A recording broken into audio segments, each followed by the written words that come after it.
अथक परिश्रम, संशोधन, असंख्य साधनांचा, कागदपत्रांचा चिकित्सक अभ्यास, अस्सल पुरावे यांच्या आधारावर केलेलं अचूक निदान, रसाळ व ओघवती भाषा शैली ही या ग्रंथाची वैशिष्ट्ये आहेत.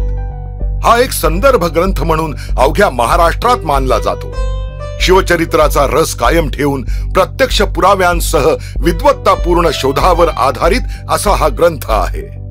या ग्रंथाचं वैशिष्ट्य म्हणजे यात आपल्याला दुर्मिळ छायाचित्र, प्रत्येक प्रकरणानंतर अस्सल पुरावे दर्शविणारी संदर्भ सूची, परिशिष्टे, स्थलसूची, नामसूची बघायला मिळते. त्यामुळे शिवचरित्राच्या कुठल्याही अभ्यासकाला हा ग्रंथ बघितल्याशिवाय पुढे जाताच येत नाही. छत्रपती शिवाजी महाराजांचं चरित्र जाणून घेण्याच्या दृष्टीनं ग्रंथातील सर्वच प्रकरणं रचली गेली आहे. या ग्रंथाद्वारे श्रीयुत विजयरावांनी शिवपूर्वकालीन भारत व महाराष्ट्र डोळ्यांसमोर उभा केला. इतिहासकारांना ज्ञात नसलेली जिजाऊ साहेबांची जन्मतिथी शोधून काढली. अस्सल पुराव्यांच्या आधारे शिवजन्मतिथीचा वाद संपुष्टात आणला. शहाजी राजांचं कर्तृत्व तसंच स्वराज्य स्वप्न सर्वांसमोर आणलं. शिवाजी महाराजांनी अफजल खानासोबत अफाट बुद्धिमत्तेनं केलेल्या मंत्रयुद्धाचं अलौकिक वर्णन केलं. बाजी प्रभूंचा पराक्रम अमर केला. शाहिस्ते खानास दिलेली शास्त, सुरतेवर हल्ला या प्रकरणातून शिवरायांचं सामर्थ्यशाली रूप प्रकट केलं. मुरारबाजी देशपांडे यांची शिवाजी महाराजांबद्दलची स्वामीनिष्ठा तसंच त्यांची बलिदान तिथी शोधून नव्यानं शिवभक्तांपुढे आणली. तानाजी मालुसरे यांचा त्याग व पराक्रम जगापुढे आणला. डिंगल भाषेतील राजस्थानी पत्रांचा अभ्यास करून आग्रा पर्वातील अनेक बारकावे नव्या पुराव्यांसह आपल्या समोर आणले. महाराजांचा दक्षिण दिग्विजय तसंच कुडाळ मोहिमेतील महाराजांची पितृभक्ती प्रकट केली. श्री शैलम येथे श्री मल्लिकार्जुनासमोर महाराजांचं त्यांच्या स्वरचित अभंगातून प्रकट झालेलं विरक्त रूप आपल्या पुढे आणलं. राज्याभिषेक सोहळ्यातील बारकावे दृष्टीस आणले. या ग्रंथातील शिवरायाचे 8वावे रूप, हिंदवी स्वराज्यातील प्रशासन व अर्थव्यवस्था, धर्म, न्याय व संरक्षण व्यवस्था ही प्रकरणं तर प्रत्येक अभ्यासकानं अभ्यासावी अशीच आहेत. शिवाजी महाराजांच्या निरपेक्ष धर्मनिष्ठेचा आदर्श अधोरेखित केला.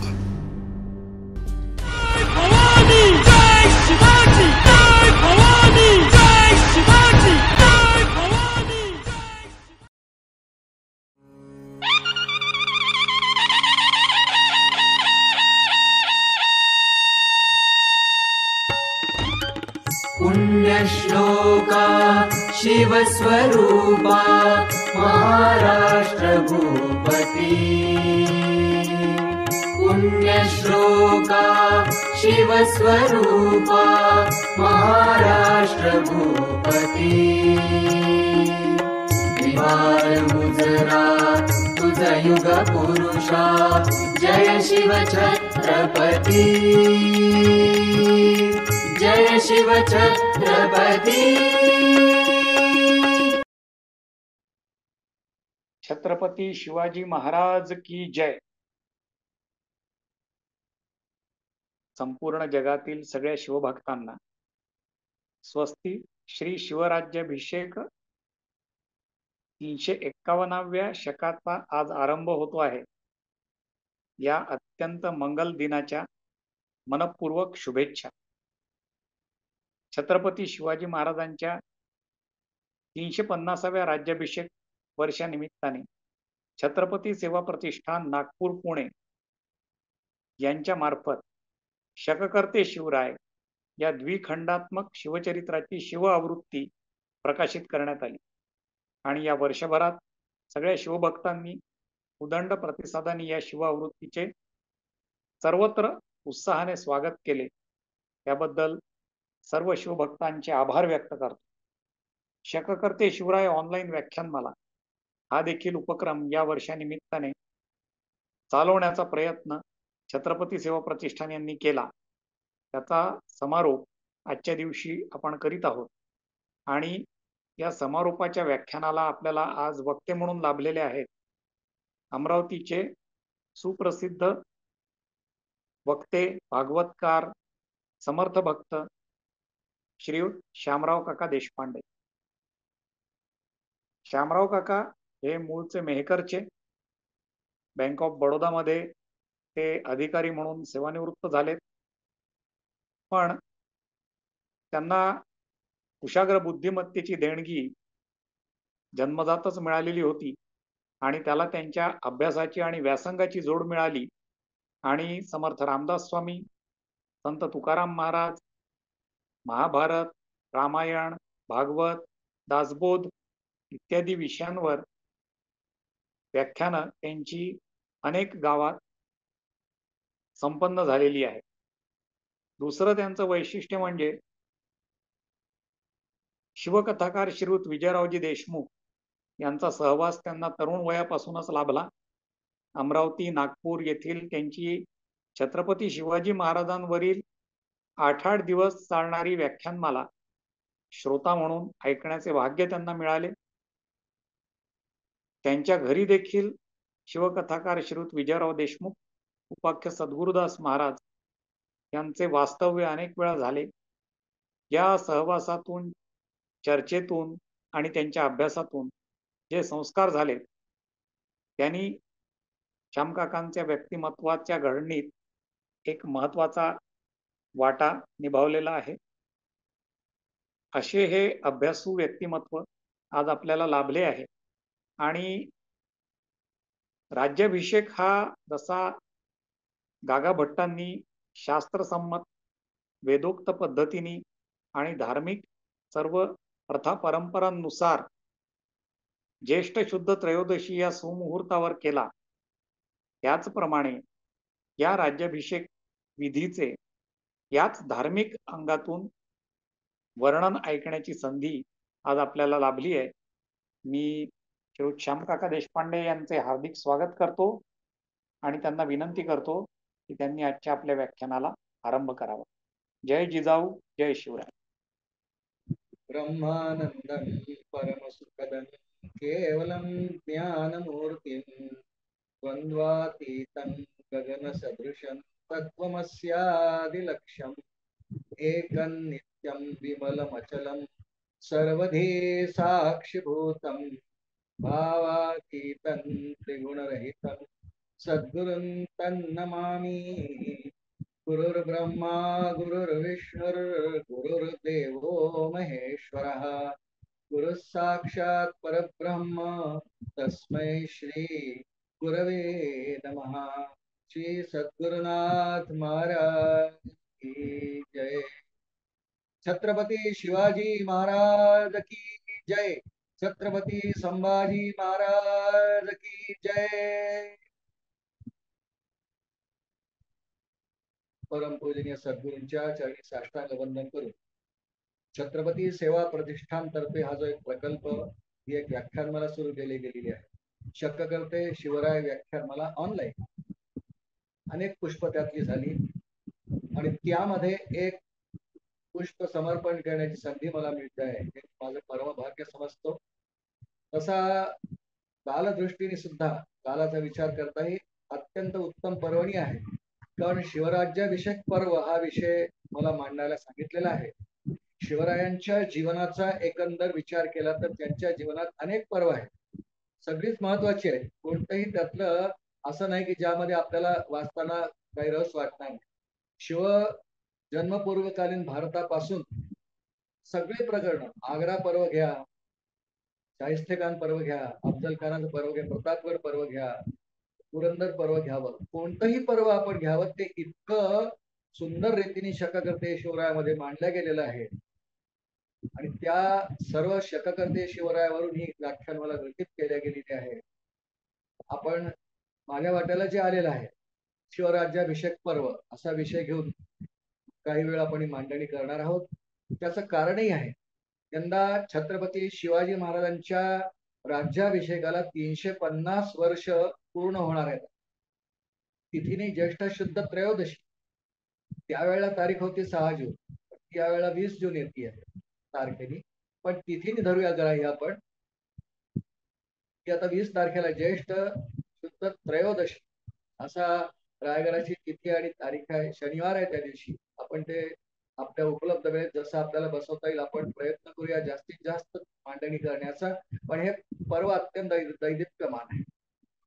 एकंदर संपूर्ण भारतवर्षाचा विचार केला तर आतापर्यंत 2च राजे असे आहेत ज्यांची नावं घ्यावी अशी आहेत. सगळेच राजे चांगले आहेत, पराक्रमी आहेत, धर्मनिष्ठ आहेत, शूर आहेत, वीर आहेत, धर्मनिष्ठ आहेत, सगळेच आहेत.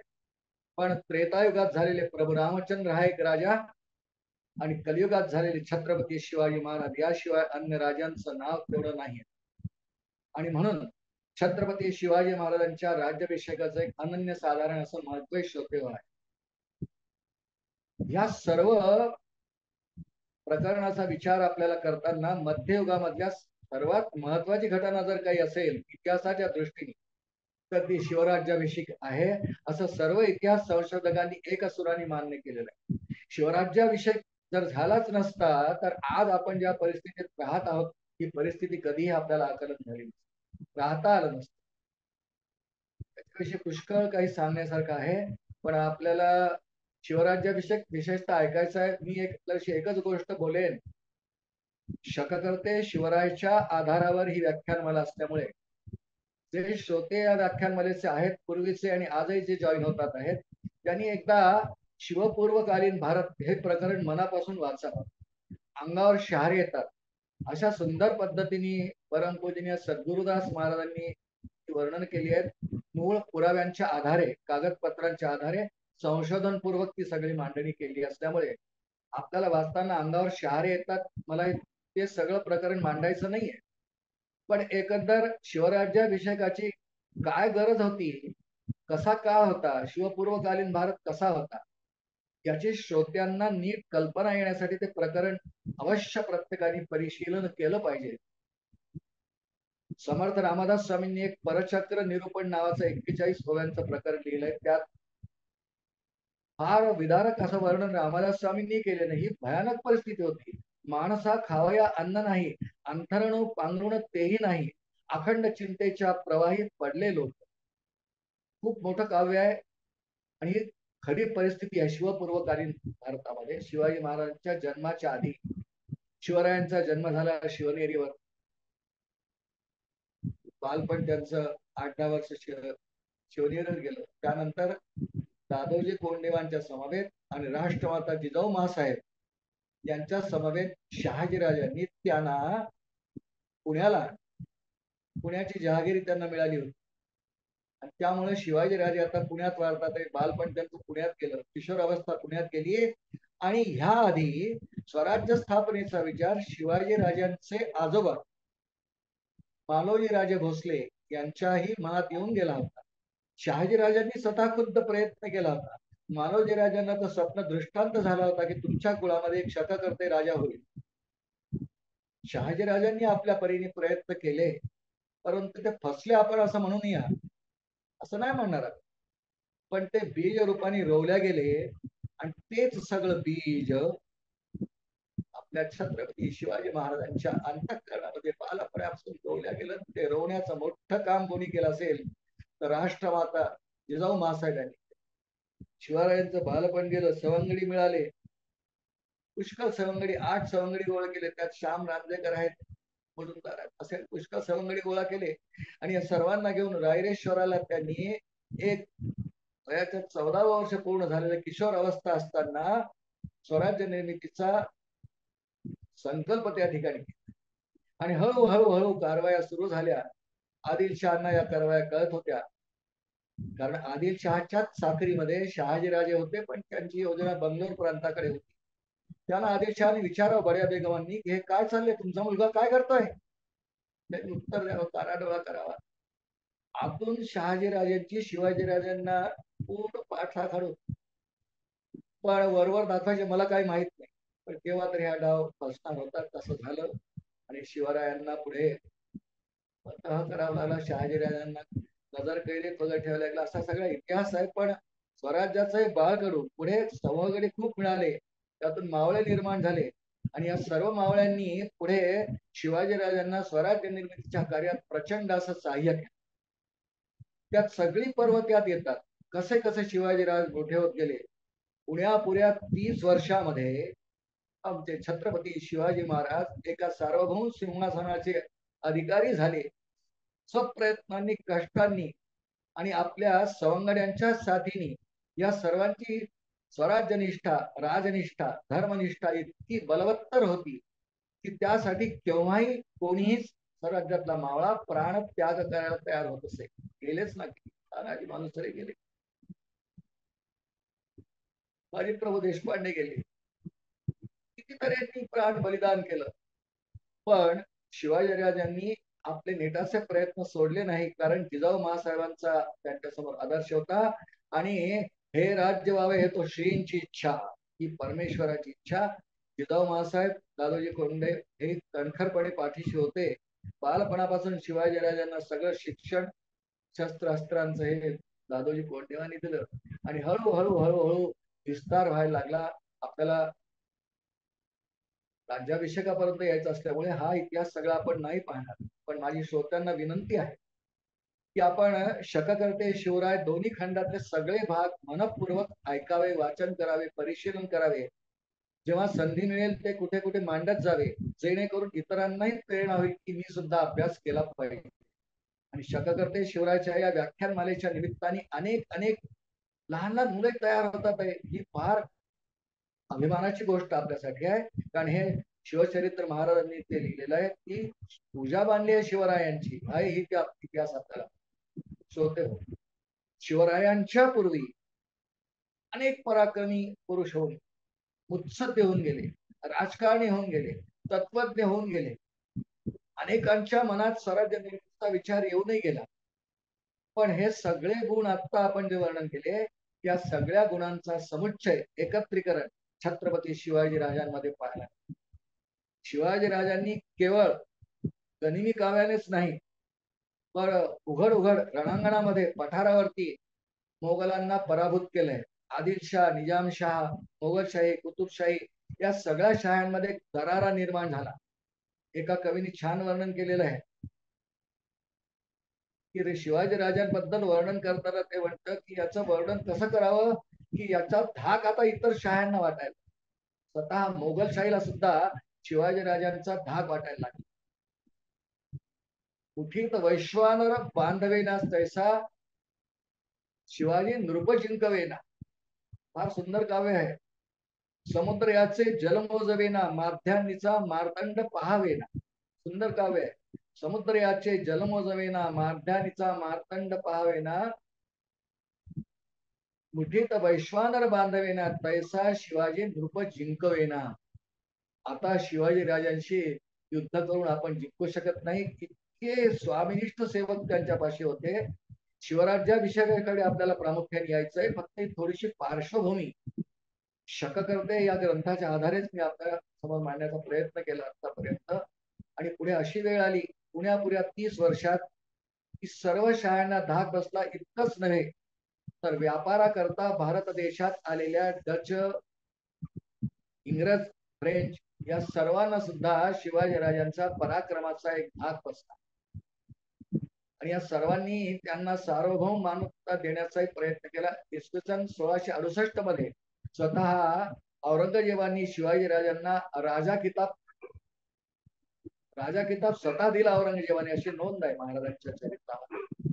ह्याच वर्षी 1668 पासून शिवाजी महाराज छत्रपती बिरुदावली पण लावायला लागले.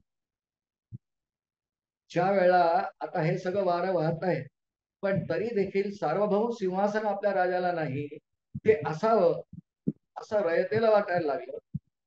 जिजाऊ महासाहेबांचं ते स्वप्नच होतं. दादोजी कोंडेवांना वाटायला लागलं, हेच समर्थ रामदास स्वामींना वाटायला लागलं आणि स्वतः शिवाजी राजांनाही कदाचित वाटत असेल असा उल्लेख केला आहे. नेमकी स्वराज्य निर्मितीची किंवा राज्याभिषेकाची प्रेरणा कुणाची आहे याच्यावर भाष्य करताना महाराजांनी वाक्य वापरलंय ती कुणाची असो पण राज्याभिषेक झाला पाहिजे. कारण स्वतंत्र सिंहासन इतका पराक्रमी राजा आमचा 30 वर्षाच्या अवधीत पराक्रमपूर्वक परिश्रमपूर्वक एक स्वामिनिष्ठ सेवकांची मांदियाळ उभी करून स्वराज्य निर्मितीचा प्रयत्न सफल झाला. पण राजाला सिंहासन नाही, काही सनद, वतना, पारितोषिक इत्यादी देण्याची क्षमता नाही आणि दिली तरी त्याला मान्यता नव्हती. तेच आदिलशहाने एखादा इनाम दिला, जमीन दिली, तर त्यावर लोक खुश असायचे. म्हणून राजांवरती प्रचंड श्रद्धा, पण आदिलशाहीच्या खाली असल्यामुळे इनाम त्यांची स्वीकारायची. आणि महाराजांनी एक विधान खूप छान केले, त्यांचंच वाक्य वापरतो, अशी दुहेरी निष्ठा. आदिलशाहावरची निष्ठा, शिवाजीराजांवरची श्रद्धा, अशी दुहेरी निष्ठा फार काळ टिकत नाही, ती कामाची पण नसते. आणि म्हणून शिवरायांना राज्याभिषेक व्हावा ही काळाची गरज आहे. आणि मध्ययुगातला सर्वात मोठा आणि अत्यंत मानबिंदू स्थापन करणारा हा प्रसंग आहे. ही एक घटना नाही आहे, ही हिंदूंची एक अस्मिता असल्याचा प्रसंग आहे. शिवराज्याभिषेक काळाची गरज आहे. प्रेरणा कुणाची आपण थोडक्यात पाहिलं, आणि राज्याभिषेकाचं वारं आता व्हायला लागलं. प्रश्न असा आला की शिवाजीराजांना राज्याभिषेक कुठे व्हावा. कारण ज्या वेळेला शिवरायांना राज्याभिषेक व्हावा, सार्वभौम सिंहासन मिळावं, असे वारे व्हायला लागले, अनुकूलता यायला लागली सर्व सरदारांकडून, रयतेकडून, तेव्हा साहजिकपणे राज्याभिषेक कुठेतरी एखाद्या गडावर व्हायला पाहिजे. तर कोणता गड निवडावा. शिवरायांना रायगड अत्यंत आवडता किल्ला आहे. त्याची जुन्या काळची काही नाव आहेत. रासीवठा त्याचं नाव आहे, त्याला रायरीचा डोंगरही म्हणायचंय. पण आग्रा मोहिमेनंतर 1667 पासून रायगडाला एक वेगळं महत्व प्राप्त झालं. आणि स्वतः छत्रपती शिवाजी महाराज राज्याभिषेकापूर्वी 1671 इसवी सन 1671 पासून रायगडावर राहिला आहे. आता राज्याभिषेक कुठे व्हावा. राज्याभिषेक झाल्यानंतर स्वराज्याची राजधानी कोणती व्हावी याचा विचार जेव्हा झाला, तो सर्वात पहिल्यांदा शिवाजीराजांनी त्याची निवड केली की रायगड, गडांचा गड रायगड, अभेद्य किल्ला, सह्याद्रीच्या अनेक डोंगर कपाऱ्यांमधला अभेद्य किल्ला. एक त्याचं नैसर्गिक असं रचना आहे. हा महाड पासून 16 मैलावर आणि समुद्र सपाटीपासून 2851 फूट इतक्या उंचीवर आहे. शिवाय रायगडाला जितकं आवश्यक आहे तेवढं पठारही उपलब्ध आहे. रायगड 2 मैल लांब आणि 1 मैल रुंद असा त्याच्यावर पठार आहे.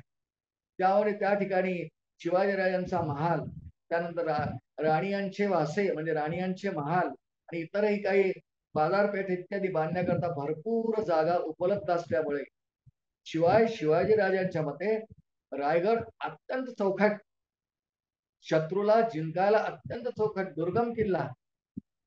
सह्याद्रीच्या रांगांमध्ये रायगड असा काय लपून बसला आहे की तो लवकर सापडत नाही. सापडल्या तर त्याला घेरता येत नाही, घेरल्या घेतला त्याला जिंकता येत नाही, असं वर्णन महाराजांनी केलं आहे. जर रायगडावरती आवश्यक तेवढी रसद जर असेल ना, तर रायगड सगळ्या जगाशी लढू शकेल. रायगडाला नैसर्गिक अजून एक संरक्षण होत. रायगडाचे सगळे किडे चारी बाजूनी किल्ले कडे जे होते ते असे तासल्या दगडासारखे होते, पाषाणासारखे. म्हणजे उंचावरून पाणी जसं खाली पडतं तासलेल्या दगडावरून, त्याच्यावर गवतही उगवत नव्हतं असे ते होते. आणि सरळ खोल दर्या, 1 मैल 1.5 मैल, एक गाव 1.5 गाव असं म्हटलंय. एक गाव म्हणजे 1 मैल अशी कल्पना तेव्हा असे 1 ते 1.5 मैल दर्या. शिवाय खाली त्या दर्यांमध्ये रायगडाच्या चारी बाजूनी 2 नद्या नैसर्गिकरित्या वाहत होत्या. त्यांची नावं दिली आहेत महाराजांनी, काळ आणि गांधारी अशा त्या नद्या. पावसाळ्यात दुथडी भरून व्हायच्या आणि त्यामुळे शत्रूपासून आपसुकच संरक्षण मिळायचं.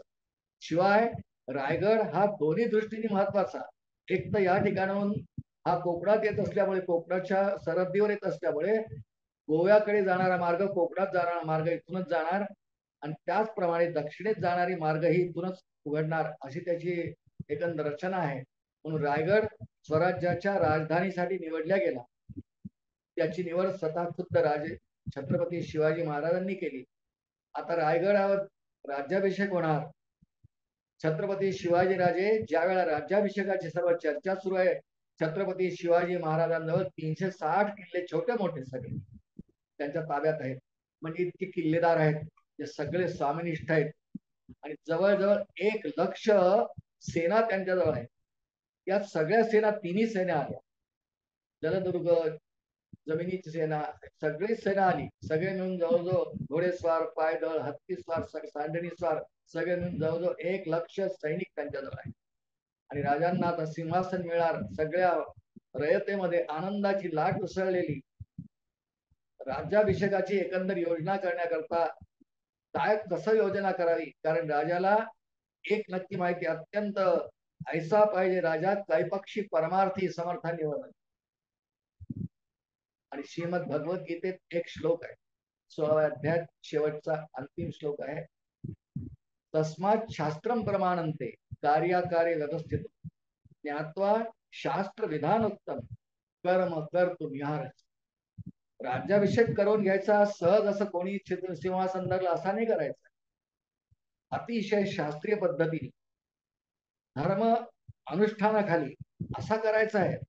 हे करण्याकरता तसा अधिकारी व्यक्ती पाहिजे, कोणाकडून करून घ्यावा याची योजना कोण करावी. आणि साहजिकचपणे त्या काळात अत्यंत प्रख्यात पंडित असलेले काशीचे गागाभट्ट यांचं नाव पुढे आलं. गागाभट्ट आणि शिवाजी राजांचा थोडासा परिचय आधी आहे.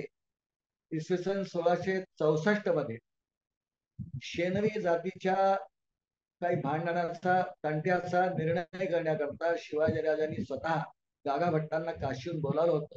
त्यांनी तो निर्णय सफलपूर्वक केला. पण त्यानंतर 1664 ते आता 1673 पर्यंत 9 वर्षात स्वराज्याचा खूप विस्तार झालेला आहे. तिकडे गागाभट्टांवरती काही संकट आली आहेत, कारण उत्तर हिंदुस्थानामध्ये मोगलांचा हैदोस सुरू आहे. काशी विश्वनाथाचं मंदिर फोडलं, शिवाय गिरिजात असलेलं आमच्या स्वतः महादेवाचं मंदिर तेही फोडलं गेलं. त्या बिंदू माधव मंदिर होतं त्याला म्हणतात, तेही फोडलं गेलं. तर गागाभट्टांना शिवाजीराजांचा परिचय झाल्यापासून ते पुन्हा एकदा जेव्हा महाराष्ट्रात 1673 मध्ये आले, पैठणला ते यायचे नाही. वास्तविक गागाभट्टांबद्दल महाराजांनी जी माहिती लिहिलेली आहे शक्ककर्तेमध्ये ती अशी आहे, ते मूळचं घराणं पैठणचंच आहे. परंतु 15व्या शतकात भीषण दुष्काळ परिस्थिती निर्माण झाल्यामुळे त्यांचं पूर्ण घराणं 3-4 पिढ्या आधी काशीला स्थायिक झालं. प्रचंड पंडित विद्वान, यांचं मूळ नाव विश्वेश्वर भट्ट असं गागाभट्ट म्हणत असत. प्रचंड पंडित, ऋग्वेद शाखी, अश्वलायन सूत्र आणि खूप धर्मशास्त्राचा अभ्यास, त्यांनी अनेक ग्रंथही लिहिले होते. पण यांचा जास्त महत्वाचा अभ्यास मीमांसा आणि धर्मशास्त्र यांचा अभ्यास होता. संपूर्ण भारतवर्षामध्ये एक प्रख्यात पंडित म्हणून गागाभट्टांची ख्याती होती. यांना काशीमध्ये विश्वनाथाच्या अग्रपूजेचा मान होता. शिवरायांचा यांचा परिचय झालेला असल्यामुळे राज्याभिषेकाकरता सगळी योजना आणि आखणी करण्याकरता गागाभट्टांना सन्मानपूर्वक पाचारण करण्यात प्रसंग असा दिलाय महाराजांनी चरित्रामध्ये. गागाभट्ट आपले गुरुबंधू अनंत भट्ट यांच्याकडे पैठणला नेहमी यायचे. ते पैठणला आल्याचं कळलं, इकडे राज्याभिषेकाचे वारे व्हायला लागले होते. तिथीचा निर्णय करण्याकरता, राज्याभिषेकामध्ये असलेल्या काही अडचणींचा विचार करण्याकरता जातीनी गागाभट्टांनी रायगडावर यावं असं निमंत्रण संदेशच नुसता पाठवला नाही, त्यांना घ्यायला चांदीची पालखी शिवरायांनी पाठवली. त्या काळात अशी पद्धत असते. विद्वान, आचार्य, पंडित, संत, महंत इत्यादी असतील, त्यांना सन्मानाने आणण्याकरता चांदीची पालखी रवानगी होतात. ती पालखी पाठवल्या गेली. त्यात बसून गागाभट्ट 1674 आहे ना राज्याभिषेक, गागाभट्ट जानेवारीमध्ये आले. जानेवारीमध्ये गागाभट्ट हे रायगडावर आले आणि रायगडावर गागाभट्टांच्या सोबत आणखी 10-12 ब्रह्मवृंदही होते, शिष्टाचार म्हणून तेही होते बरोबर चर्चेसाठी. आणि सर्वात पहिल्यांदा रायगडावर आल्यानंतर राज्याभिषेकामध्ये असलेल्या प्रमुख अडचणींचा विचार करायला, काय प्रतिबंध आहे राज्याभिषेक करण्यामध्ये, हा विचार करण्यात आला. आणि तेव्हा गागाभट्टांच्या काही गोष्टी लक्षात आल्या की राज्याभिषेक हा शास्त्रीय परिपाठीप्रमाणे करायचा असल्यामुळे, शास्त्रानुसारी करायचा असल्यामुळे पहिली अडचण अशी आली की राज्याभिषेक करणारा जो आहे त्याचं वंशीय क्षत्रियत्व सिद्ध व्हायला. शिवाजी राजांचं ते झालं नव्हतं. गागाभट्टांनी शोध घेतला आणि दक्षिणेकडे राजस्थान मधले सिसोदिया नावाचा जो वंश होता, हा शुद्ध क्षत्रिय वंश होता, त्यातलेच काही पिढीजात तिकडे आले जुन्या पिढीतले, आणि तोच वंश राजियांचा आहे सिद्ध सिसोदिया वंश क्षत्रियत्व सिद्ध झाले. दुसरी अट आली की राजांचा उपनयन संस्कार झाला नव्हता, ते मुंज, आणि त्यामुळे राज्याभिषेकापूर्वी शिवरायांची मुंज करावी असं ठरलं. तिसरी अडचण अशी आली की मुंजच झालेली नाही, मग विवाहाचा अधिकार नाही. राजांचे तर 8 विवाह झाले, 8 राण्या होत्या, माहिती आहे सगळ्या, 8 राण्या होत्या, विवाह झालेले आहेत, पुत्र पौत्र झालेले आहेत. याच्यावरती विचार करण्यात आला काय करावं. आणि त्याचप्रमाणे राजांना आजपर्यंत अनेक ब्रह्महत्या घडल्या. हे सर्व 4 प्रमुख दोष आढळले की राज्याभिषेकामध्ये अडथळा येऊ शकतो. आणि याच्यातून मार्ग काढण्याचा प्रयत्न करण्यासाठी स्वतः गागा भट्टांनी मार्ग सांगितला. वास्तविक राजांची मुंज झाली नाही, पण मुंजीसाठी कमाल आयुर्मर्यादा क्षत्रियासाठी 22 वर्ष सांगितली. राजांना आता बघा, जन्म 1630 पर्यंत 43 संपून 44 लागलाय, ती काल मर्यादा शिवरायांनी ओलांडलेली. पण त्याच्यावरही तोडगा काढला गेला आणि तुला पुरुषदान विधी करण्यात आला.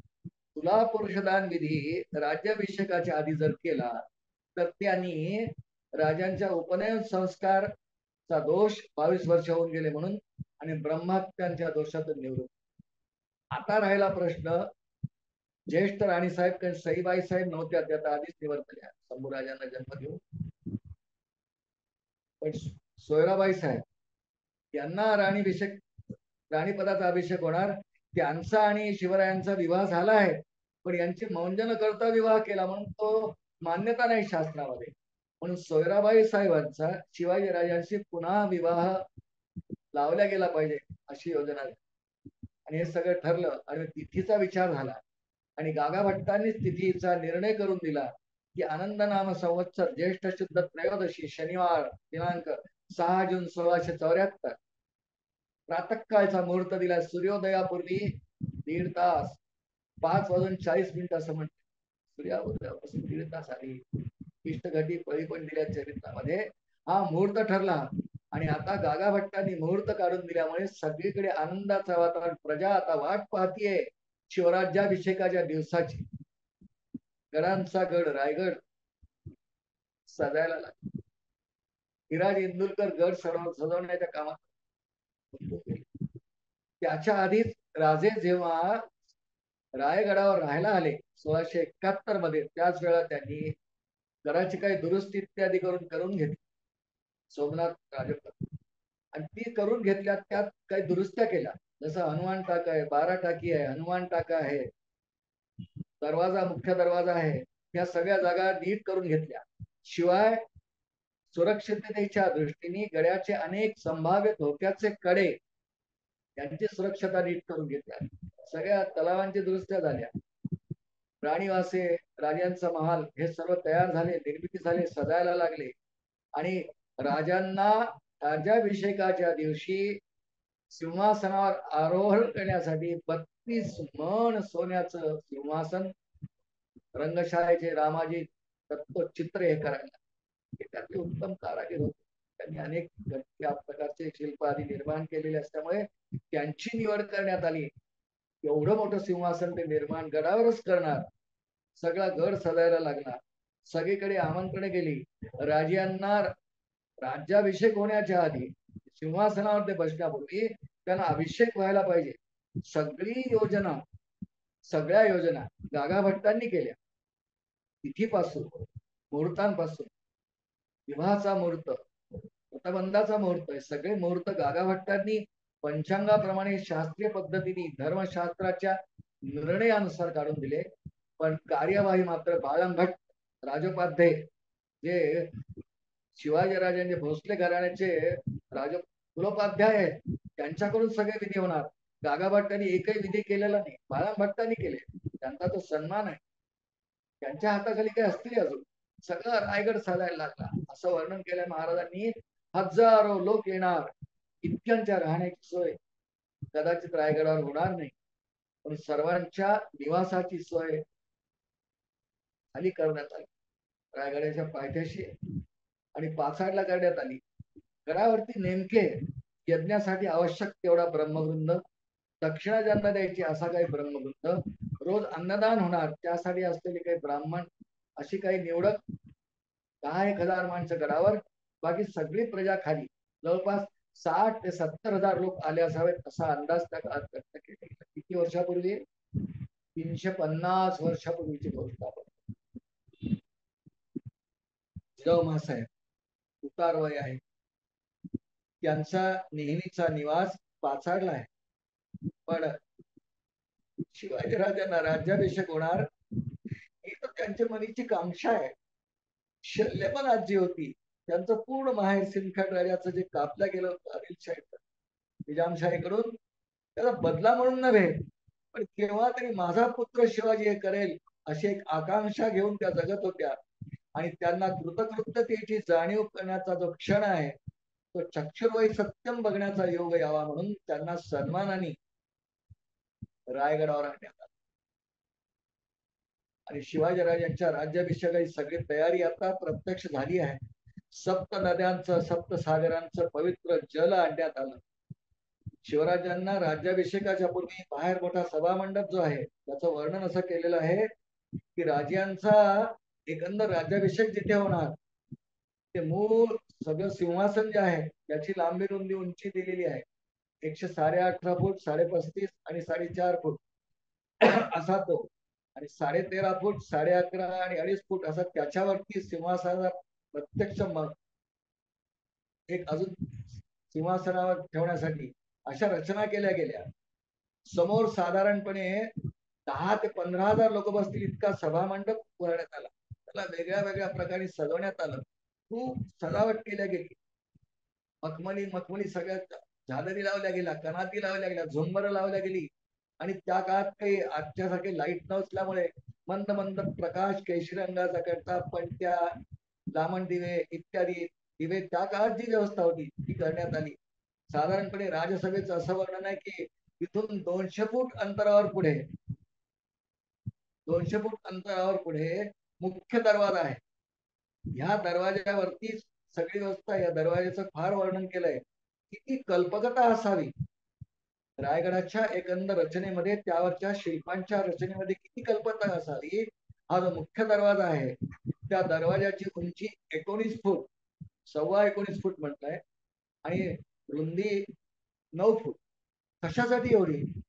हत्तीवर बसलेली व्यक्ती सुद्धा अंबारीसह ही सहज आत येऊ शकेल. हत्तीची उंची, अंबारीची उंची ही चोख व्यवस्था करण्याकरता केलं. त्या महादरवाजाच्या दोन्ही बाजूला वरती जाण्याकरता जिने होते. नगारखानावर शिवराज्याभिषेक जेव्हा होणार वरतून दुंदुबी, नगारे, झांज वरतून वाजणार आहे. आणि अशी ती रचना. आणि सिंहासनाचं तोंड पूर्वेकडे तोरणा आणि राजगड हे 2 किल्ले शिवाजीराजांना राज्याभिषेक झाला त्या सिंहासनापासून स्पष्ट दिसेल अशी रचना. केव्हाही सूर्य जेव्हा उगवेल त्याची पहिली किरण सिंहासनावर पडतील, तोरणा आणि राजगड यांच्या कुशीतून निघतील अशी रचना. काय वर्णन असेल कल्पना करा. जुन्या काळच्या शिल्परचना आणि वास्तुरचना कशा असतील कल्पना करा. महाराजांनी वर्णन केलंय की अशी काही गजब रचना होती की सिंहासनावर किती हळू आवाजात बोललं तरी तो आवाज स्पष्टपणे 200 फुटावर असलेल्या महादरवाजापर्यंत पोहोचू शकेल अशी होती. सिंहासनाच्या डाव्या हाताला म्हणजे रायगडाच्या उत्तर दिशेला बाजारपेठ. काय बाजारपेठेचं वर्णन करावं. हे नुसती भाजीपाल्याची बाजारपेठ नाही. आणि समोरासमोर असलेली 20-20 दुकानं, 22-22 दुकानं, मध्ये 40 फूट रुंदीचा रस्ता. आणि किती कल्पकता असावी याचं एक उदाहरण म्हणून जी दुकान आहेत त्यांची उंची 5 फूट. का? कारण कोणी घोड्यावरून जर खरेदी करू इच्छेल किंवा जर कोणी पालखीत बसून खरेदी करू इच्छेल तर त्याला सहजपणे खाली न उतरता अतिशय सन्माननीय व्यक्ती करून येतील. येणारच राज्याभिषेकाला, पुष्कळ येणार, खरेदी करणार. बरं, बाजारपेठेमध्ये फक्त किराणा किंवा धान्य यांची विक्री नाही, मौल्यवान वस्त्र, दागिने, रुपये, सोने, जवाहीर, कस्तुरी यासारख्या मौल्यवान वस्तूंची सुद्धा विक्री करण्याची व्यवस्था ठिकाणी होती. आणि त्या ठिकाणी महादरवाजाच्या पुढे 4 फर्लांग अंतरावर जगदीश्वराचा प्रसाद, जगदीश्वराचा प्रसाद एक वेगळा आहे. त्याचं मूळ नाव वाडेश्वर महादेवाचं मंदिर होतं, पण त्याचा जीर्णोद्धार करून जगदीश्वराचा प्रसाद हे नाव स्वतः शिवरायांनी सुचवलेलं आहे. तो जगदीश्वराचा प्रसाद पुढे 4 फर्लांग अंतरावर. या पद्धतीची एकंदर रायगडाची रचना. शिवराज्याभिषेकाचा दिवस जवळ येतो आहे 6 जून 1674. सगळा रायगड सजलेला आहे, सुरू आहे, गर्दी गजबजलेला आहे, सजावट पूर्ण झालेली आहे आणि प्रत्यक्ष राज्याभिषेकाच्या सोहळ्याला आता प्रारंभ होण्याची वेळ येते. योजना अशा ठरल्या होत्या की शिवरायांना जेव्हा राज्याभिषेक होणार त्याआधी ते सिंहासनावर आरूढ होण्यापूर्वी त्या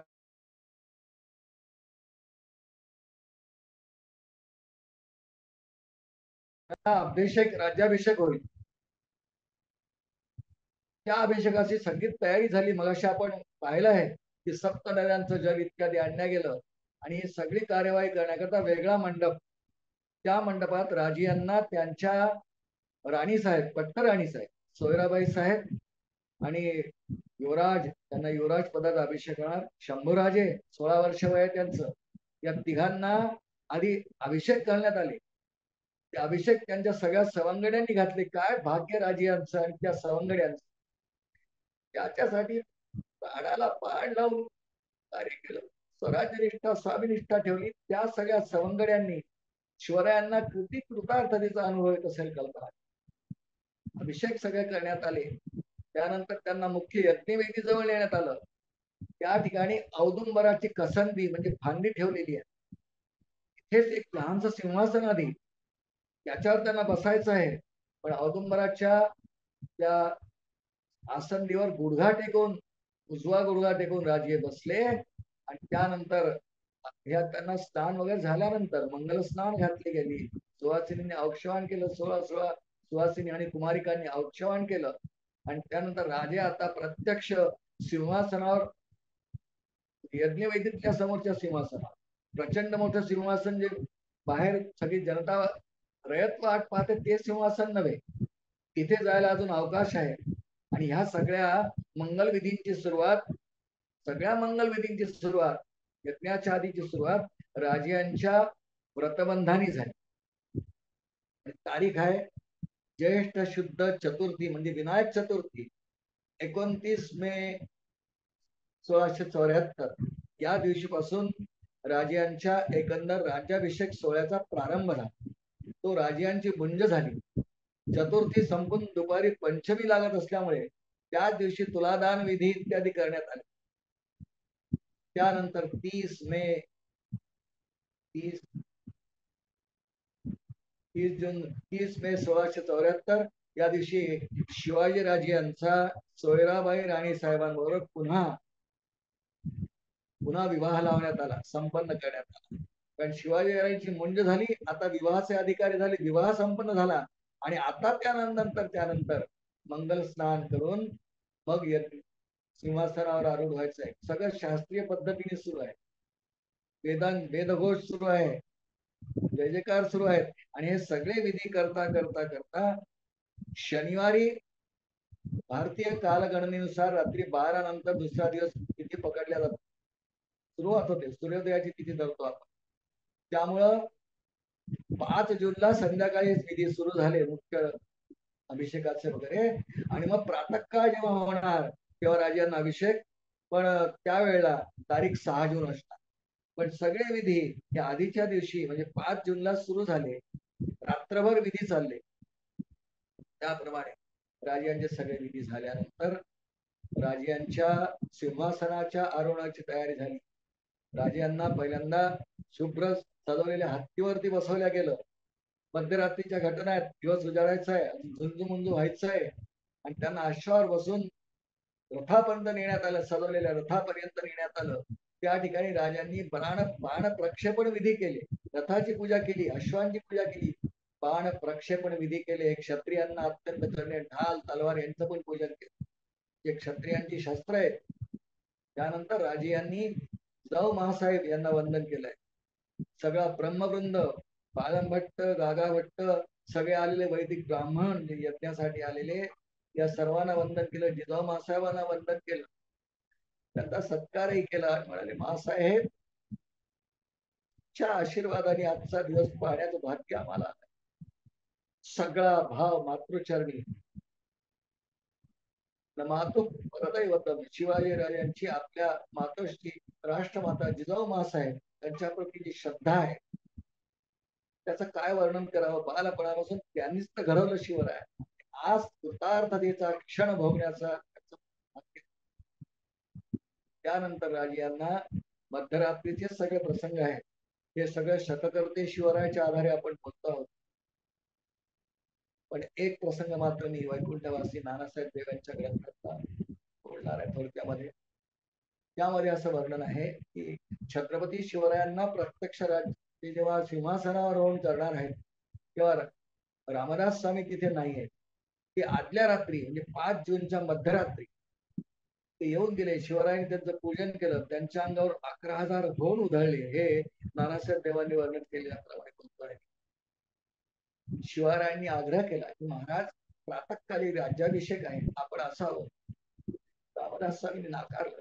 नाही शिवराय, राज्याभिषेक समयी आम्ही उपस्थित राहिलो, पूजन आमचं होईल. आमच्या पायावर पूजा तुमचा सन्मान आहे, तुम्ही इंद्रपदी आरूढ होणार आहात. कारण यज्ञानंतर राजे इंद्र होणार आहेत, प्रति इंद्र झाले. राज्याभिषेक समयी आम्ही असतो उचित नाही. गिरधर त्यांच्या सोबत आहेत. आणि रामदास स्वामी मध्यरात्रीमध्ये झाल्याबरोबर घोड्यावर बसून ते शिवथरगडतून आलेले, शिवथरगड जायला निघाले. पण शिवथरगड पर्यंत आपण राज्याभिषेकाच्या मुहूर्तापर्यंत पोहोचू शकणार नाही. गिरिधरांना म्हणाले, गिरिधरा आपण प्रतापगडावर मुक्काम करूया. त्यामुळे रामदास स्वामी प्रतापगडावर मुक्कामाला गेले. त्यांना त्या ठिकाणून ऐकायचंय, कारण योजना अशी ठरली होती की शिवरायांना जेव्हा ते सिंहासनावर आरूढ होतील,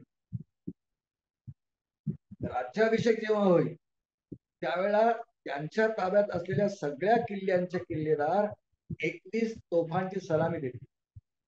समर्थ रामदास स्वामींना सुद्धा ती सलामी तोफांचे आवाज कानात भरून ऐकायचे. तुझा तू वाढवी राजा शीघ्र अंबाची ते कथा मागणे एकच आता द्यावे ते मज कारणे, तुझा भावनेला साकडं घातलंय.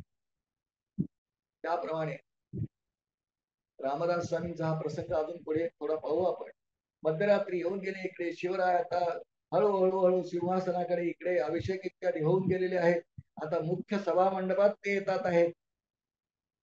भालदार चोपदार ललकारी करतात आहेत. आणि शिवराय प्रत्यक्ष सिंहासनापर्यंत आले. सर्वांत उठून उभे राहिले. शिवरायांना सर्वांच्या आठवणी आल्या होत्या. नसतील आठवली महाराजांना तानाजी मालुसरे नक्की आठवले असेल. महाराजांना बाजीप्रभूंचं स्मरण झालं नसेल, नक्की झालं असेल. महाराजांना दादोजी कोंडदेवांचं स्मरण झालं नसेल, नक्की झालं असेल. महाराजांना आपले पिताश्री शहाजीराजांचं स्मरण झालं नसेल, नक्की झालं असेल. कुलदेवतेचं झालंच आहे. जिजाऊ मासाहेब स्वतः उपलब्ध आहेतच, सध्या हयात आहेत. पण ह्या सगळ्या सवंगड्यांनी ज्यांनी शिवाजीराजांवर प्राणापलीकडे प्रेम केलं, स्वराज्यासाठी आपल्या प्राणांचे बलिदान केले, गुजर किती जणांच्या आठवणी आल्या असतील राजांना. पण ह्या सर्वांनी बलिदान केलं, अवतार पत्करलं. म्हणून आज आई जगदंबेच्या कृपेने मला आज सिंहासनावर आरूढ होण्याचा प्रसंग येत आहे. ही राजांच्या मनात कृतज्ञतेची भावना आहे. ऐसा पाहिजे की राजा कैपक्षी परमार्थी शिरा. समर्थांनी कैपक्षी परमार्थ हे बाळकडू आहे जिजाऊ मासाहेब. शिवाजी राजे आता येणार. भालदार चोपदार ललकरी देतात आहे. आता मातृ पितृ कुळातील उभय कुळांचा उच्चारण करून पुरोहितांनी गर्जना करून सांगितलं की आज छत्रपती हा शिवाजी राजा सिंहासनावर आरूढ होत आहे. आणि गर्जना केली. भालदार चोपदार बोलायला लागले, ललकारी करायला लागले. प्रौढ प्रताप पुरंदर सेना धुरंदर क्षत्रिय कुलावतांस गो ब्राह्मण प्रतिपालक छत्रपती शिवाजी महाराज ललकारी झाली. नेमकीच त्या ललकारीच्या काही क्षण आधी पावसाची एक सर येऊन गेली असं महाराज. निसर्गाला सुद्धा आनंद, हलकीशी सर रिमझिम शिंपडल्यासारखं पाणी सुगंध सगळीकडे पसरला आहे. आणि या ललकारीच्याच वेळेला शिवरायांनी अत्यंत अत्यंत विनम्रतेने सिंहासनाजवळ बसून गुडघा गुडघा टेकून नंतर सिंहासनावर बसले. पुष्टी व्हायला लागली. योजना सगळ्या ठरलेल्या आहेत. आता शिवरायांना बाहेर न्यायचंय दर्शनाकरता. जगदीश्वरा प्रसाद चितकाई देवी या दर्शनांना जायचंय. सगळ्या योजना परिपूर्ण आहेत. याची योजना तयार आहे. रथात बसून शिवाजीराजे आणि अश्वावर बसले. पांढरा शुभ्र अश्व ठेवलाय. महादरवाजापर्यंत शिवराय घोड्यावर बसून गेले आणि त्यानंतर जगदीश्वराच्या प्रसाद दर्शन घेतलं. पुन्हा जिजाऊ मासाहेबांना वंदन केलं आणि छत्रपती शिवाजी राजे आता सिंहासनावर आरूढ झाले. श्रोते हो, दिनांक तारीख आपण पुन्हा लक्षात ठेवू एकदा. 6 जून 1674 शुक्रवारी विधी सुरू झाले. शनिवार लागलाय. शनिवारची पहाट आहे. पहाटे 5:40 ज्येष्ठ शुद्ध त्रयोदशी तिथी आहे. शिवरायांना रायगडावरती राज्याभिषेक झाला. ते साधारण घटना नाही आहे. संपूर्ण भारतवर्षातून अगदी पोर्तुगीज, डच यांच्यापासून इंग्रज यांच्यापासून मोगलांनी सुद्धा नजराणे पेश केलेले आहेत. राजांचं सार्वभौमत्व सर्वांनी मान्य केलेलं आहे. कारण शिवरायांनी स्वपराक्रमाने ते मिळवलेलं आहे. सवंगड्यांसह मिळालेलं आहे. आणि जिजाऊ मासाहेबांच्या एकंदर स्वप्नाची पूर्ती शिवरायांनी केलेली आहे. कारण त्यांना ते स्वप्न पाहिलेलं होतं, समर्थांनी पाहिलं होतं, रयतेने पाहिलं होतं. किती आनंद झाला असेल. फक्त आपण कल्पना करू शकतो. कल्पना पूर्ण आपण नाही करू शकतो. 350 वर्षापूर्वी घटना घडली. शिवराज्याभिषेक ही नुसती एक घटना नाहीये, प्रसंग नाहीये. शिवराज्याभिषेक एक हिंदू हृदयामधली आमची अस्मिता आहे. आणि म्हणून असं म्हटलं जातं की शिवराय जर झाले नसते, त्यांना राज्याभिषेक झाला नसता, तर आज संपूर्ण भारतवर्षात हिंदू फार वेगळी परिस्थिती राहिली असं म्हटलं जातं. रायगडावरती हा राज्याभिषेक झाला. रायगड स्वराज्याची राजधानी ठरला. शिवाजीराजे इथेच कायम निवासाला राहील. त्यानंतरही त्यांच्या काही मोहिमा आहेत. जसं दक्षिण दिग्विजय मोहीम पुढे आहे. या सर्व मोहिमांसाठी राजांनी रायगडावर प्रस्थान ठेवलेलं आहे. श्रोते हो, मगाचा एक प्रसंग थोडक्यात बोलतो आणि मग थांबू आपण. उल्लेख मगाशी नानासाहेब देवांच्या ग्रंथातला केला होता. आपण शंकर श्रीकृष्ण देव अशी दुर्गावली, समर्थ रामदास स्वामींच्या चरित्राचे 3 विखंडात्मक चरित्र त्यांनी लिहिली. त्यात प्रसंग असा दिला आहे की राज्याभिषेकाच्या प्रत्यक्ष समयी ते रायगडावर रामदास स्वामी नाही राहिले, प्रतापगडावर आले. आणि प्रतापगडाच्या भवानीला ते नवस बोलले होते. सुवर्णाचं पुष्प वाहिनी ते अर्पण केलं. मध्यरात्री नंतर तिथे पोहोचले. गिरीधराला म्हणतात की मला राज्याभिषेकाच्या प्रसंगी मला माचीवर घेऊन जा. घेऊन गेले. आज्ञाधारकच होते. घेऊन गेले. कारण शिवधर पर्यंत पोहोचायला वेळ नाही, म्हणून ते राजांचा हात धरून त्यांना माचीवर घेऊन गेले. आणि आता आतुरतेने ज्यासाठी रामदास स्वामींचे काळ आसुसलेले आहेत आणि 21 तोफांची सलामी झाली रायगडावरून. आणि त्याच वेळा प्रतापगडाच्या किल्लेदाराने सुद्धा 21 तोफांची सलामी दिली आहे. सगळ्याच किल्ल्यांची, राजगड असेल, शिवनेरी असेल, प्रतापगड असेल, सगळ्या किल्ल्यांवरून कसा आवाज आला असेल कल्पना करा.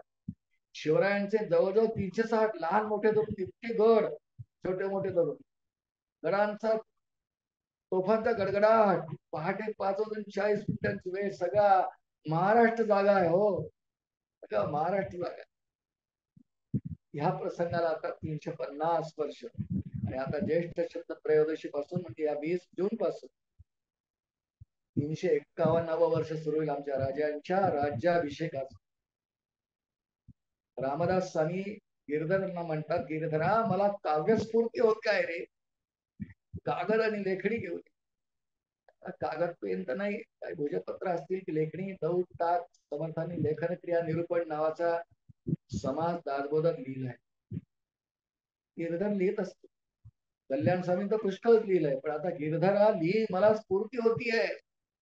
आणि समर्थांच्या तोंडातून अचानकपणे एक 55 ओव्यांचं अजरामर काव्य बाहेर आलं.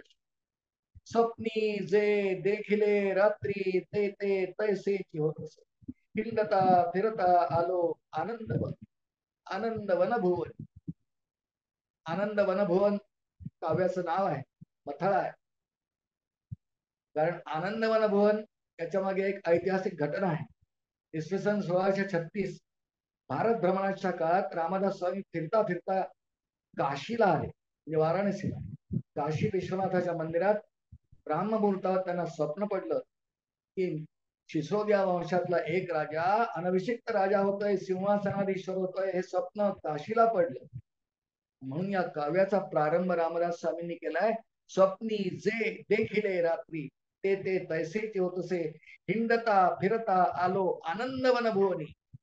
11 11 बहुतेक 11 काय 11 कलेची ना. गुप्त ते गुप्त राखावे आनंद वनभुवनी. उडाला औरंग्यापापी लेंच संहार झाला. मोडिली मांडिली क्षेत्रे आनंद वनभुवनी. येथून वारला धर्म रमा धर्म समाधून. संतोष वाटला मोठा आनंद वनभुवनी.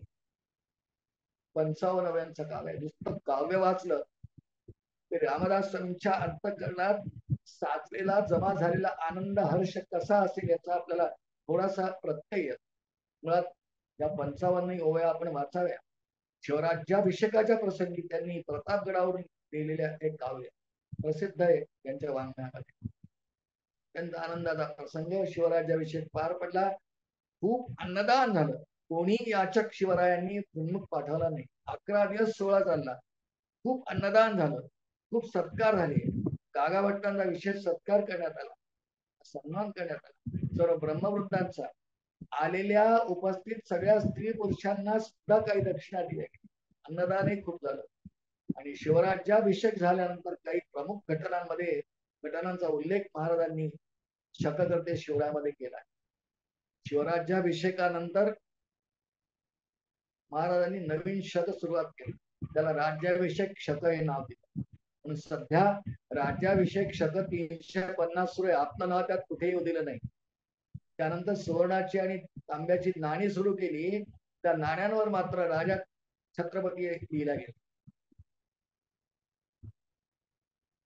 यानंतर स्वराज्याचा काहीतरी निशाणी म्हणून, स्वराज्याची खूण म्हणून भगवा, त्याला जरीची किनार असलेला भगवा ध्वज हा स्वराज्याचं चिन्ह राष्ट्रध्वज ठरला. अशा काही योजना शिवाजीराजांनी राज्याभिषेकानंतर स्वतः करवून घेतली आणि सर्व रयतेच्या मनामध्ये एक भूमिका उभी केली की हे राज्य तो श्रींचं आहे, आमचं नाहीये. श्रींच्या कृपे हे राज्य व्हावे, तो श्रींची इच्छा. ते आज झालंय. सगळी रयता, सगळी जनता, सगळी प्रजा ही आनंदानं गुण्यागोविंदानं राहायला लागली. आणि त्यामुळं शिवाजीरायांच्या पराक्रमाचा एक मानबिंदू म्हणून शिवराज्याभिषेकाने आपण पाहिला. अगदी सुरुवातीला आजचं व्याख्यान सुरू करण्यापूर्वी एक उल्लेख आपण पाहिला होता. राजे दोनच, त्रेतायुगातला प्रभू रामचंद्र, छत्रपती शिवाजीराजे. मध्ययुगात म्हणजे कलियुगात मध्ययुगात झालेले, मध्ययुग म्हणतात शिवाजीराजांचे राजा शिवछत्रपती. राजा शिवछत्रपतींनी जर मोंगलांची आगेकूच थांबवली नसती तर सगळा महाराष्ट्रच नव्हे तर दक्षिणपर्यंत कन्याकुमारीपर्यंत मोगलांचं साम्राज्य आज आपल्याला दिसत असतं. ते थांबल्या गेलं, खीळ बसली. त्याला एकमेव कारण छत्रपती शिवाजी महाराजांचा अचाट पराक्रम, अचार स्वामीनिष्ठा, अपाट स्वराज्यनिष्ठा. तो ब्राह्मण प्रतिपालक शिवाजी महाराज या सार्थ करणाऱ्या बिरुदावली, विनाकारण देण्यासाठी म्हणून दिलेल्या बिरुदावली नाहीये. या सर्व त्यांनी जगवून दाखवल्या, जिवंत राहून जगवून दाखवल्या.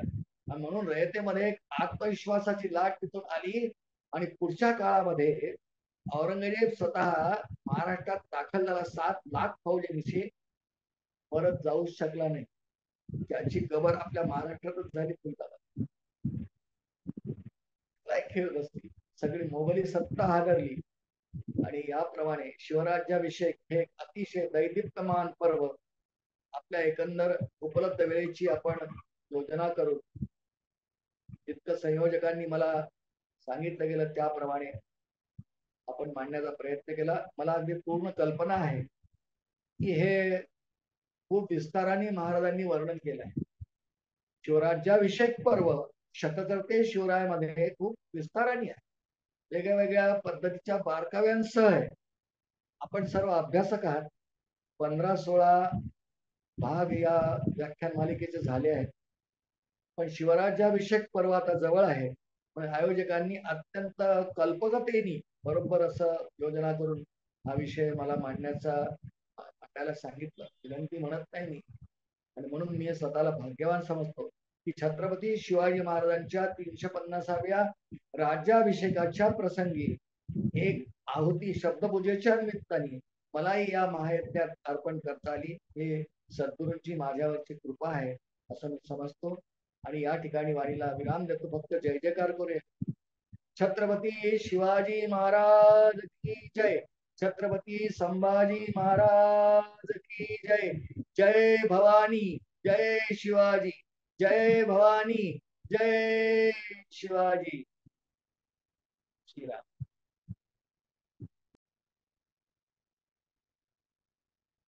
धन्यवाद श्याम काका.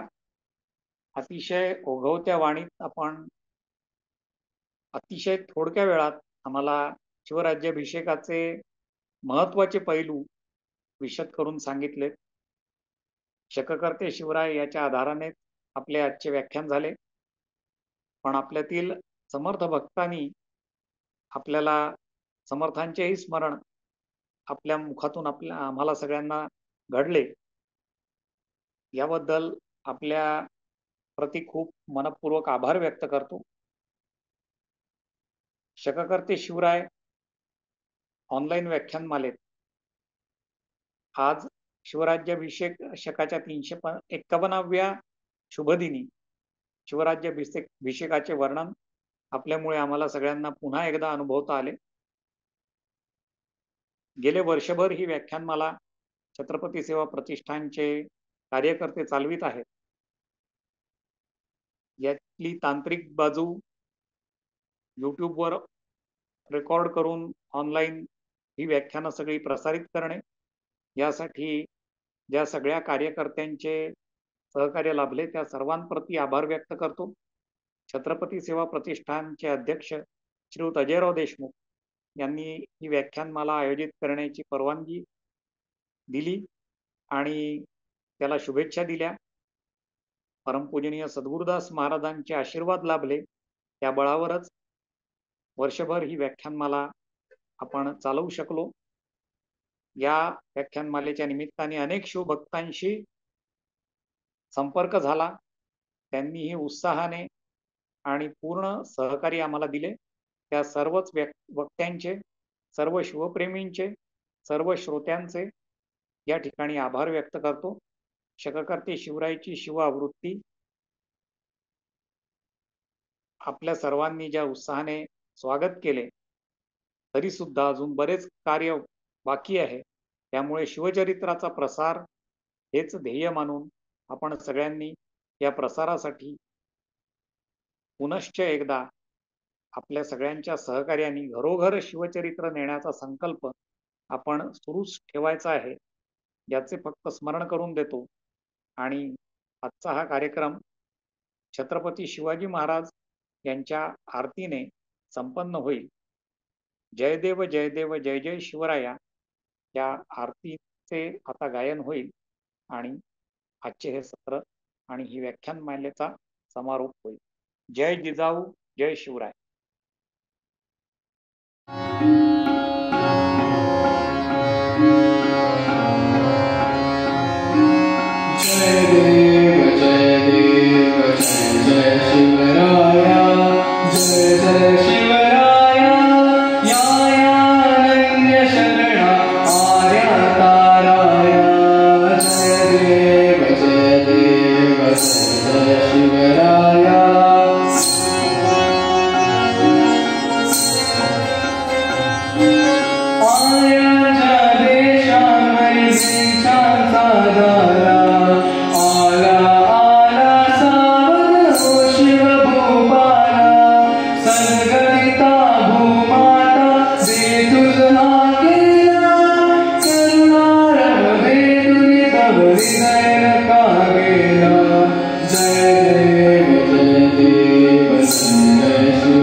शुंभादिक भक्षी दशमुखमर्दुनिधि श्री रघुवर संरक्षी श्रीभूता भूमाता त्रिचाही जगा तुझा वेळ शिवराया तिज कोण तुझा त्राता जय देव जय शिवराया जय जय शिवराया या अनन्य शरणा आर्या ताराया जय देव जय शिवराया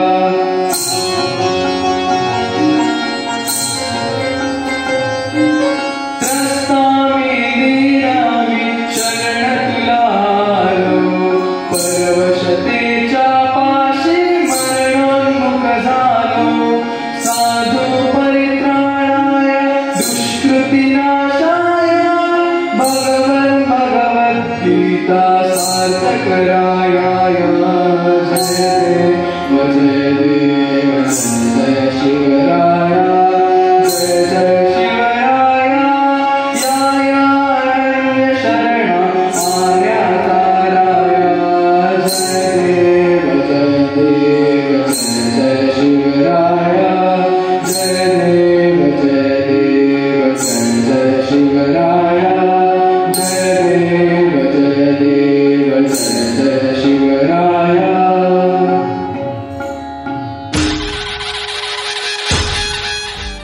अथक परिश्रम, संशोधन, असंख्य साधनांचा, कागदपत्रांचा चिकित्सक अभ्यास, अस्सल पुरावे यांच्या आधारावर केलेलं अचूक निदान, रसाळ व ओघवती भाषा शैली ही या ग्रंथाची वैशिष्ट्ये आहेत.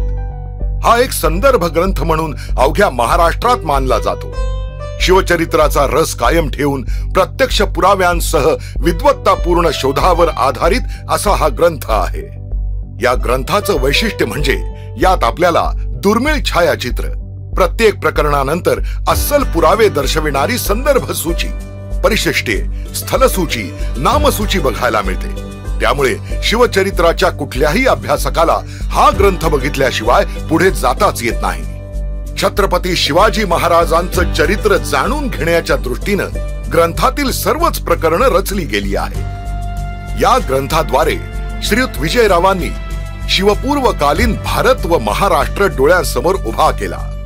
इतिहासकारांना ज्ञात नसलेली जिजाऊ साहेबांची जन्मतिथी शोधून काढली. अस्सल पुराव्यांच्या आधारे शिवजन्मतिथीचा वाद संपुष्टात आणला. शहाजी राजांचं कर्तृत्व तसंच स्वराज्य स्वप्न सर्वांसमोर आणलं. शिवाजी महाराजांनी अफजल खानासोबत अफाट बुद्धिमत्तेनं केलेल्या मंत्रयुद्धाचं अलौकिक वर्णन केलं. बाजी प्रभूंचा पराक्रम अमर केला. शाहिस्ते खानास दिलेली शास्त, सुरतेवर हल्ला या प्रकरणातून शिवरायांचं सामर्थ्यशाली रूप प्रकट केलं. मुरारबाजी देशपांडे यांची शिवाजी महाराजांबद्दलची स्वामीनिष्ठा तसंच त्यांची बलिदान तिथी शोधून नव्यानं शिवभक्तांपुढे आणली. तानाजी मालुसरे यांचा त्याग व पराक्रम जगापुढे आणला. डिंगल भाषेतील राजस्थानी पत्रांचा अभ्यास करून आग्रा पर्वातील अनेक बारकावे नव्या पुराव्यांसह आपल्या समोर आणले. महाराजांचा दक्षिण दिग्विजय तसंच कुडाळ मोहिमेतील महाराजांची पितृभक्ती प्रकट केली. श्री शैलम येथे श्री मल्लिकार्जुनासमोर महाराजांचं त्यांच्या स्वरचित अभंगातून प्रकट झालेलं विरक्त रूप आपल्या पुढे आणलं. राज्याभिषेक सोहळ्यातील बारकावे दृष्टीस आणले. या ग्रंथातील शिवरायाचे 8वावे रूप, हिंदवी स्वराज्यातील प्रशासन व अर्थव्यवस्था, धर्म, न्याय व संरक्षण व्यवस्था ही प्रकरणं तर प्रत्येक अभ्यासकानं अभ्यासावी अशीच आहेत. शिवाजी महाराजांच्या निरपेक्ष धर्मनिष्ठेचा आदर्श अधोरेखित केला.